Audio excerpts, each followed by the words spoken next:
শুনলাম মোদি সাহেব নাকি বাংলাদেশে আক্রমণের চিন্তা করতেছে। মোদি সাহেব, কুত্তা মোদি, এই ভুল চিন্তা করবি না। বাংলাদেশে 18 কোটি মুসলমান তোর বিরুদ্ধে দাঁড়াবে। ভারতে আছে 42 কোটি মুসলমান, এই দুই গ্রুপ একসাথ হয়ে যাব। ঠিক না ঠিক? জিহাদ করতে রাজি আছেন তো? রাজি আছেন তো?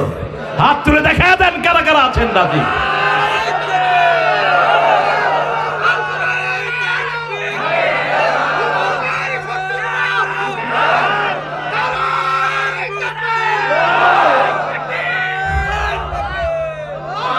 যেই বেয়াদবি তোমরা আমাদের মুসল্লিদের সাথে করছো, পৃথিবীর কোন জাতি এত অসভ্য নয়। নামাজের সেজদায় গিয়েছে ছেলে, তার গর্দানে পাড়া দিয়েছে হিন্দু পুলিশ। ভারতে আছে না নাই? কথা বলেন না কেন? মসজিদে নামাজ পড়ছে, ভিতরে ময়লা গোবর দিয়েছে, আছে না নাই? ব্যান্ড পার্টি নিয়ে ভিতরে গান করছে, আছে না নাই? একটা মেয়ে মসজিদে অফিসের ভিতরে অফিস করছে, মাথায় নেকাব, রোজা রাখছে, জুতা দিয়ে মেয়ের গর্দানে পিটাচ্ছে তার সাথে হিন্দু সহযোগী। কি পেয়েছো? মুসলমানদের মূল মালিককে। মূল মালিককে? যারা মুসলমানদের গায়ে হাত দেয় তাদের হাতগুলোকে অবশ করে দিবেন কে? আল্লামা সাইদির জন্য 150টা ছেলে জীবন দিয়েছে। ঠিক না ঠিক? কিভাবে তাদেরকে পিটানো হয়েছে সেই ছবিগুলো এখন আসরা নাই। এই ফুটেজগুলো দেখে দেখে ওই পুলিশগুলোকে অ্যারেস্ট করো, ওই পুলিশগুলোকে জনগণের হাতে ছেড়ে দাও, ওইভাবে কুত্তা পিটা করে তাদেরকে দেশ থেকে বিদায় করো। ইসলামের প্রতিশোধ নেয়ার দায়িত্ব নিয়েছেন কে? সূরা সিজদার 22 নম্বর আয়াতে আল্লাহ বলছেন, ইন্না লিল মুজরিমিনা মুনতাকিমুন। আমি আল্লাহ নিজে প্রত্যেক অপরাধীর বিরুদ্ধে প্রতিশোধ গ্রহণ করার জন্য আমি আল্লাহ নিজে তৈরি। তোমরা কোনো টেনশন করো না, তোমরা শুধু ইসলামের উপরে থাকো, তোমাদের বাকি কাজগুলো করে দিবেন কে? প্রথম হলো ঈমান। প্রথম কি? ঈমান। ঈমান আনার জন্য 5 ওয়াক্ত কোথায় যেতে হবে? মসজিদে। যে যাবেন তো? যাবেন তো? আচ্ছা, জামাত ইসলামের ভিতরে নামাজ আছে না নাই? কয় ওয়াক্ত? একটা ঘরই আছে। প্রথম ঘরটা কি জানি? প্রথম ঘরটা কি? হায় হায়, জামাতের রিপোর্টের প্রথম ঘর কি? কোরআন অধ্যয়ন। কোরআন তুমি তেলাওয়াত বললা কেন? অধ্যয়ন। 2 নাম্বার কি? হাদিস অধ্যয়ন। 3 নাম্বার কি? ইসলামী সাহিত্য। 4 নাম্বার জামাতে নামাজ। এই যে ইজ্জতুল্লাহ হাফিজাহুল্লাহ এমপি হয়েছেন, এমনি 54 রাকাত, 54 ওয়াক্ত, 154 ওয়াক্তর নিচে যদি কোনো নেতার নামে, ওটা নেতা থাকতে পারবে না। আছে না এই দায়িত্বে? খবর নিবেন। যাদেরকে রোকন করা হয় এদের নামাজ ছাড়া বাকিগুলো কমতি হতে পারে, কিন্তু নামাজের কোনো কমতি নাই। কারণ একটা লোক খারাপ হওয়ার জন্য সবচেয়ে বেশি তার নামাজের ভিতরে ত্রুটি আসে। ঠিক না বা ঠিক? সাহাবায়ে কেরাম যখন দেখতেন জামাতে কোনো সাহাবী 1 জামাত 2 জামাত আসছে না, সাহাবায়ে কেরাম মনে করতেন সে মুনাফিক হয়ে গেছে। কি হয়ে গেছে? সালাবা একজন সাহাবী, তিনি রাসূলকে এসে বলেন, ইয়া রাসূলুল্লাহ, ইউ প্রে ফর মি, আপনি আমার জন্য দোয়া করেন, আমার জন্য সম্পদ বাড়ে। রাসূল বলেন, এই দোয়াটা তুমি চেও না। রাসূল নিজের থেকে কথা বলতেন না, কথা শিখিয়ে দিতেন কে? সূরা নজমের 4 নম্বর আয়াত, মা ইয়াতিকু আনিল হাওয়া ইন হুয়া ইল্লা ওয়াহয়ুন ইউহা। নিজের মন থেকে he never Tux from his personal wings. নিজের মন থেকে কখনো কথা বলতেন না, আল্লাহ ওহী করলে কথা বলতেন রাহমাতাল লিল আলামিন। তিনি বললেন, ইয়া রাসূলুল্লাহ দোয়া করেন। দোয়া করলেন, সম্পদ বাড়তে লাগলো। এখন 5 ওয়াক্ত নামাজ আগে রাসূলের পিছনে পড়তেন, এখন সম্পদ বাড়ার কারণ রাসূলকে এসে বলছেন, রাসূল আমার এখানে জায়গা হচ্ছে না, আমি একটু দূরে যাই। রাসূল চিন্তা করলেন একে তো না বললেও শুনবে না, রাসূল চুপ থাকলেন, সে দূরে চলে গেল। আগে 5 ওয়াক্ত পড়তো, এখন 2 ওয়াক্ত পড়ছে। একটা লোক দুর্ভাগ্য হওয়ার জন্য সবচেয়ে প্রথম ক্ষতি হলো 5 ওয়াক্ত নামাজে ত্রুটি হওয়া। ঠিক না ঠিক? যখনই কারা 5 ওয়াক্ত নামাজে ত্রুটি দেখবেন, বুঝবেন তার ভিতরে কোনো হারাম ঢুকেছে, সে আর দিনের পথে নাই। কারণ নামাজ যার যত সুন্দর, আল্লাহর সাথে তার সম্পর্ক তত ভালো। এরপরে আস্তে আস্তে 5 ওয়াক্ত বন্ধ হয়ে গেছে। এরপরে শুধু জুমায় আসতেন। রাসূল বলেন, হাইহাত ইয়া সালাবা, হাইহাত ইয়া সালাবা। এরপরে জুমাও বন্ধ। রাসূল চলে গেলেন দুনিয়া থেকে। তার কাছে যাকাতের জন্য আবু বকর লোক পাঠালেন, তিনি অস্বীকার করলেন। আবু বকর বললেন, জাকাতের যদি কেউ রশিও অস্বীকার করে তাকে দুনিয়াতে বাঁচিয়ে রাখার কোনো অধিকার, দুনিয়ায় বাঁচতে পারবে না। জাকাত হলো ফরজ, নামাজ যেমন ফরজ জাকাতও তেমন ফরজ। সে আল্লাহ রাব্বুল আলামিন এই কিতাবের ভিতরে আমাদেরকে বলছেন, ইন্না আনজালনাহু কুরআনান আরাবিয়্যা, কোরআনকে আরবিতে নাজিল করেছেন কে? আল্লাহ নাজিল করেছেন। মোবারাকা, বরকতময় করে। কোন রাতে নাজিল করেছেন? আমাদের অনেক ভাই বলেন যে সূরা দোকানের যে আয়াতটি, এটা হলো শবে বরাত সম্পর্কে। শবে বরাত এই শব্দটি ফার্সি, এটা হলো নিসফে শাবান, শাবান মাসের অর্ধেক রাত। এই রাতে 3 ব্যক্তি ছাড়া বাকি সবাইকে মাফ করে দেন কে? কোন হিংসুককে আল্লাহ মাফ করেন না, কোন মুশরিককে আল্লাহ মাফ করেন না, কোন নিকটাত্মীয়র সম্পর্ক ছিন্নকারীকে আল্লাহ মাফ করেন না, বাকি সব লোককে মাফ করে দিবেন কে? একটাই সহিহ বর্ণনা, কিন্তু রাসূল এই রাতে সারা রাত জেগেছেন এরকম কোনো বর্ণনা পাওয়া যায় না। বরং শাবানের প্রত্যেক রাতেই রাসূল জাগতেন। শাবানের 30 মাস 30 দিন রাসূল রোজা রাখতেন। শাবানে সবচেয়ে বেশি দান করতেন রমজানের পরে। শাবানে সবচেয়ে বেশি আমল করতেন রাহমাতাল লিল। আমরাও সেটা করব, রাসূল যেটা করেছেন আমরাও করব। শাবানে যদি রোজা রাখেন মিনিমাম কয়টা রাখবেন? 11টা রোজা। রাসূল সাল্লাল্লাহু আলাইহি ওয়াসাল্লাম বাকি মাসগুলোতে 11 রোজা রাখতেন, আর শাবানে রাখতেন 30টা, রজবে রাখতেন 15টা, আর রমজানে রাখতেন 30টা, আর বাকি মাসগুলোতে তিনি রাখতেন 11টা। কয়টা? কথা কন না কেন? সোম আর বৃহস্পতি এটা রাখতেনি, এটা ছাড়তেন না। সাহাবায়ে কেরাম বলতেন, কেন এই দুইটা রাখেন? রাসূল বলতেন, সোমবার আমার জন্ম 1, 2 নম্বর সোমবার ওহীর প্রথম দিন, সোমবার মানুষের প্রথম আমল ওপেন করা হয়। বৃহস্পতিবার কি? ওই দিন আল্লাহর কাছে আমল পৌঁছে যায়। বৃহস্পতিবার আল্লাহ জান্নাতের দুয়ারগুলো খোলা রেখে দেয়। এই জন্য এই 2 দিন রোজা রাখতেন রাহমাতাল লিল আলামিন। আর আরবি মাসের 13, 14, 15 রোজা রাখতেন রাহমাতাল লিল। আবার তিনি সওমে বেসাল করতেন। আমরাও রোজা রাখবো। রাসূল সাল্লাল্লাহু আলাইহি ওয়াসাল্লামকে জিজ্ঞেস করা হলো, আপনি রোজাকে এত পছন্দ করেন কেন? রাসূল বলছেন, কেউ যদি আল্লাহর সন্তুষ্টির জন্য রোজা রাখে, পূর্ব পশ্চিমে যত দূরত্ব, জাহান্নাম তার থেকে এত দূরে সরে যায়। কিয়ামতের আগে হঠাৎ করে ধোঁয়া এসে সারা আকাশ ভরে যাবে। কিয়ামতের বড় আলামতের এটা একটি। ফারতাকিব ইয়াওমা তা'তিস সামা বিদুখানিম মুবিন, 9 নম্বর আয়াতে আল্লাহ বলছেন, একটা সময় সারা আকাশ ধোঁয়ায় ছেয়ে যাবে। রাসূল বলছেন, এই ধোঁয়াটা যে কাফেরের নাক দিয়ে ঢুকবে। কাফের কারা? যারা নামাজ পড়ে না রাখি, আরো জোরে বলেন। যারা ইসলামী পর্দা মানে না রাখি কাফের। শরীয়তের কোন আইন যদি কেউ লঙ্ঘন করে সে কি? 30 পারা কোরআনের একটা অক্ষর যদি আপনি নাম না মানেন আপনি কি? কাফের। যেমন আমরা কাদিয়ানীদেরকে কি বলি? কাফের বলি। কেন বলি? সূরা তাহরীম, সূরা আহজাবের 40 নম্বর আয়াত তারা অস্বীকার করেছে। মা কানা মুহাম্মাদুন আবা আহাদিম মির রিজালিকুম ওয়ালাকির রাসূলুল্লাহি ওয়া খাতামান নাবিয়্যিন ওয়া কানা আল্লাহু বিকুল্লি শাইইন আলিমা। আল্লাহ রাব্বুল আলামিন বলছেন, মুহাম্মদ তোমাদের কোন স্বাবলম্বী পুরুষের পিতা নয়। কাউকে ধর্মীয় ভাবে বাপ ডাকা হারাম। আপনাদের সাতক্ষীরাতে বাপ আছে না নাই? নলতাতে আছে না একজন বাপ? কথা কন না কেন? হ্যাঁ, স্বরূপ কাঠি না কোথায় আছে আরেকজন বাপ? গুনাগার কাঠি। হ্যাঁ, খবরদার, ধর্মীয় কারণে কাউকে যারা বাপ ডাকে, রাসূল বলছেন নিজের বাপকে ছেড়ে যে অন্যকে বাপ ডাকে সে জাহান্নামী। খবরদার। নবীকে নিষেধ করেছেন বাপ ডাকতে। কোন নবীকে তার উম্মতরা কোনদিন বাপ ডাকে? আমরা মুসলমানরা বাবা নিয়ে পড়েছি, আর হিন্দুরা পড়েছে মা লয়া। হিন্দুদের হলো সব মা, কালী মা, আর কি কি দুর্গা মা, সব মা হেদের। আর আমাদের সব কি? বাবা। কেন বাবা নিয়ে পড়েছেন? ধর্মীয় যিনি ধর্মীয় গুরুত্বশীল তিনি আমাদের ওস্তাদ, আমরা তাকে ওস্তাদ হিসেবে জানবো, কিন্তু বাপ ডাকা জায়েজ নাই। রাসূল সাল্লাল্লাহু আলাইহি ওয়াসাল্লাম কি ছিলেন? নবীদের শেষ নবী। রাসূল বলতেন, লা নবিয়্যা বাদি ওয়ালা রাসূলা, আমার পরে কোনো নবীও নাই, রাসূলও। রাসূল বললেন, নবুয়তের একটা ঘর তিনি বানালেন, একটা ইট বাকি। কয়টা? একটা ঈদ বাকি, এই শেষ ঈদটা হলো রাহমাতাল লিল আলামিন। সেই নবীর দল কি দল বলেন? নবীর দলের নাম বলেন, জোরে বলেন, নবীর দলের নাম বলেন। তা আপনি অন্য দল বানালেন কেন?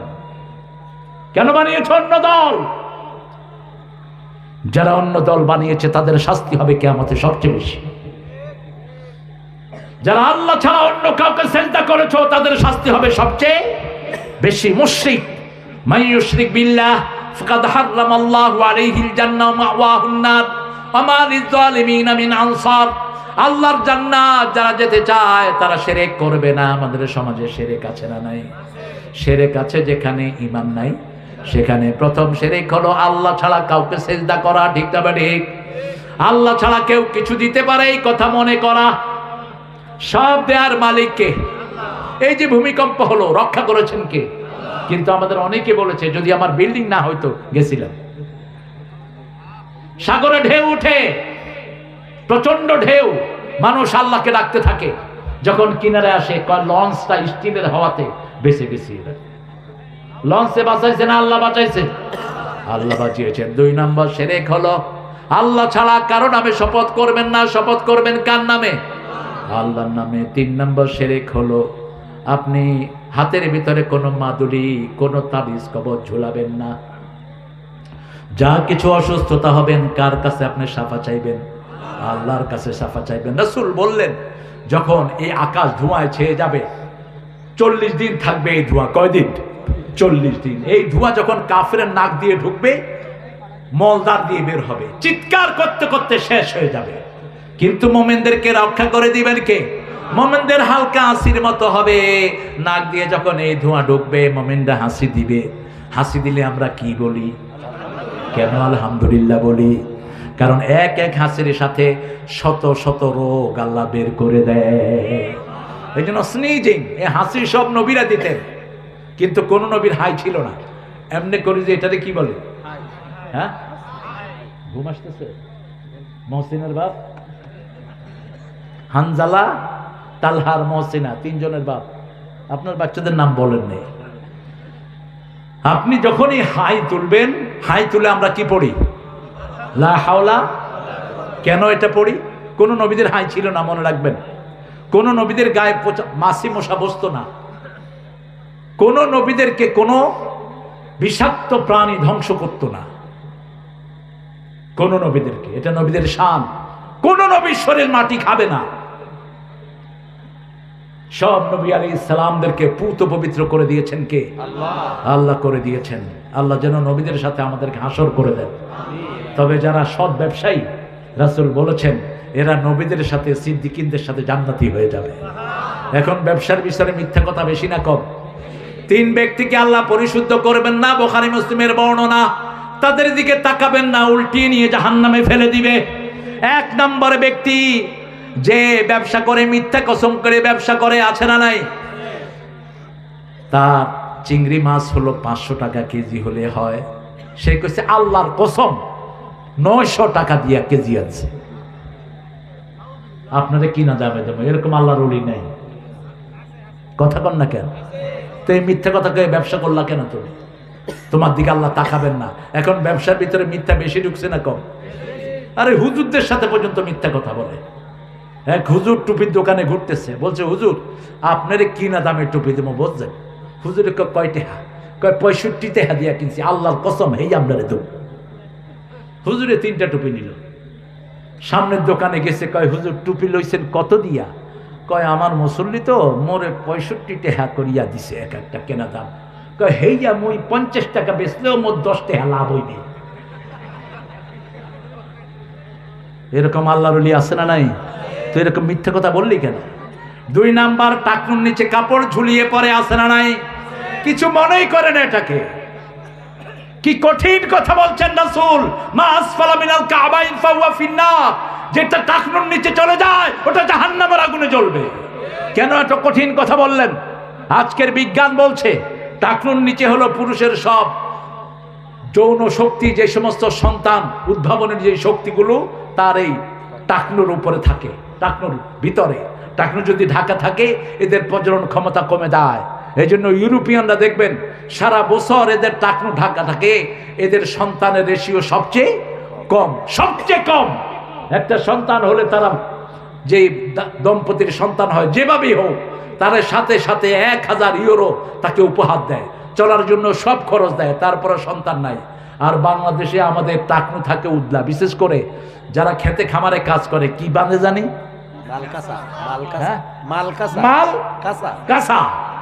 মাল সম্পত্তি যা আছে কাঁচা মেরে দিচ্ছে।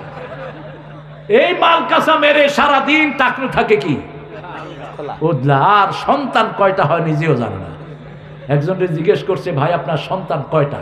আরেকজনে কয়, খেতা ঝাঁকা দিলেই তো একটা করে পড়ে। সাতক্ষীরা কাজী সাহেবের 20টা ছিল, হ্যাঁ 40টা সন্তান ছিল। সাতক্ষীরা কাজী সাহেব এমপি না, একজন এক বিবির, ও 4 বিবির 40 জন, ঠিক আছে। আমি চিন্তা করলাম এক বিবির 40 জন হলো কিনা, হতেও পারে, আল্লাহ বরকত দান করুক। এখন তো কয় ছেলে হোক মেয়ে হোক, দুটি সন্তানই অতিষ্ঠ, একটা হইলে ভালো, না হইলে আরো ভালো। রাসূল বলছেন, বিয়ের পরে যারা সন্তান চায় না এরা জিনাকার, বিয়ে করে যারা গোপন রাখে এরাও জিনাকার। বিয়ে করে গোপন রাখতে পারবে না, মানুষকে জানিয়ে দাও, প্রত্যেক মানুষকে জানিয়ে দাও, she is my better half, এটা আমার স্ত্রী, আমি বিয়ে করেছি, মানুষকে খাওয়াও, জানান দাও। গোপন ডাকে অমুক জায়গায় হুজুরে এক বিবি আছে, অমুক জায়গায় আরেক বিবি আছে, what's the silly things you doing? তুমি সুন্নতের খেলাফ কাজ করছো, আল্লাহ আমাদেরকে হেফাজত করুক। আমরা আজকে থেকে মুমিন হয়ে যাব, 5 ওয়াক্ত নামাজ ছাড়বো না, রাজি আছি তো? একটু হাত তুলে দেখায় দেন কারা কারা রাজি। বলেন, হে আল্লাহ, হে আল্লাহ, আপনার নামে কসম খাচ্ছি, জীবনে আর কোনো দিন ফরজ নামাজ, ফরজ রোজা, ফরজ পর্দা ছেড়ে দেব না। আমিন ইয়া রাব্বাল আলামিন। জাহান্নামে যাওয়ার প্রথম কারণ কি? ইয়াতাসাআলুনা আনিল মুজরিমিন মা সালাকাকুম ফি সাকার ক্বালু লাম নাকু মিনাল মুসাল্লিন ওয়া লাম নাকু নুত'ইমুল মিসকিন কুন্না নাখুযু মা'আল খাইদিন কুন্না নুকাযযিবু বিয়াউমিদ্দিন। আল্লাহ রাব্বুল আলামিন বলছেন, জাহান্নামীদেরকে জিজ্ঞেস করা হবে, কেন তোমরা জাহান্নামে এসেছো? তারা বলবে, আমরা নামাজি ছিলাম না, ঘুমাইয়া কাজা করেছ ফজর, তখনও জাগনি, যখন জোহর হেলায় খেলায় কেটেছে আসর, মাগরিবের ওই শুনিয়া যান, এখনো জমাতে হওয়ার শামিল, এখনো এর সাথে আছে স্থান, বাজিছে দামামা বাদরে আমামা, শির উঁচু করি মুসলমান, দাওয়াত এসেছে নয়া জামানার, ভাঙা কেল্লায় উড়ে নিশান। কিভাবে ঘুমিয়ে থাকো ফজর করে কাজা, এমনও তো হতে পারে জোহরে জানাজা। কি করে ঘুমিয়ে থাকো আসর করে কাজা, এমনও তো হতে পারে মাগরিবে জানাজা। ঠিক না? ঠিক। নামাজ ছাড়বো না, নামাজ আছে যেখানে বরকত আছে। এই গত রমজান বরকত বেশি ছিল না কম? খাওয়ায় বরকত, সেহরিতে বরকত, ঘরে বরকত, বাহিরে বরকত, কোনো রোগ নাই। যত খারাপ খাওয়া খেয়েছি পেট নষ্ট হয়নি, ঠিক না ঠিক? সব পচা তেলগুলো ব্যবসায়ীরা রমজানে সেল করে, সব পচা ডালগুলো রমজানে সেল করে, কিন্তু আমাদের পেটটাকে ভালো রেখে দিয়েছেন কে? কারণ খাওয়া খেয়েই আমরা কোন দিকে দৌড়াই? মসজিদে দৌড়াই। ইফতারি কোনো মতে করেই মাগরিব, আবার মাগরিব পড়ে এসে সামান্য খাওয়া খেয়ে আবার এসা, তারাবি পড়তে পড়তে রাতের অর্ধেক কেটে যায়, আবার সেহরির জন্য উঠে যায়। রাসূল বলছেন, সেহরি খাবা, সব বরকত আল্লাহ তোমাকে দান করে দিবেন। কিছু না হলেও পানি খাও, কিছু না হলেও খেজুর খাও। এজন্য নামাজ আছে যেখানে বরকত আছে, নামাজ বেশি যেখানে বরকত বেশি, সেখানে কি বরকত দেখেন। রাসূল সাল্লাল্লাহু আলাইহি ওয়াসাল্লাম ওমরকে বললেন, ওমর বুশরাকা বিল জান্নাহ, Allah has given me the good news for you guys, you will enter the paradise. Omar তুমি জান্নাতি হবা। আরো আস্তে সুবহানাল্লাহ। ওমর মুচকি হাসলেন। রাসূল বললেন, শুধু তাই নয় ওমর, আমি জান্নাতে তোমার বাড়ি দেখে এসেছি। মেরাজ রাসূল ওযু করছেন একটা সুন্দর ঝর্ণায়, তাকিয়ে দেখে ঝর্ণার ওই পারে একটা সুন্দর বিল্ডিং। রাসূল অবাক দৃষ্টি তাকিয়ে আছে। জিবরাইল আমিনকে বললেন, এত সুন্দর বিল্ডিং আল্লাহ কার জন্য বানিয়েছে? জিবরাইল আমিন বলছেন, এত সুন্দর বিল্ডিং ওমর ফারুকের জন্য বানিয়েছে। অর্ধ পৃথিবী করেছো শাসন, ধুলার তক্তে বসে, খেজুর পাতার প্রাসাদ তোমার বারবার গিয়েছে খসে। আমরা বিল্ডিং বানানোর জন্য কত চেষ্টা করে, রাসূল বলেছেন যারা বিল্ডিং বানায় সবচেয়ে বড় বেকুব, সবচেয়ে বড়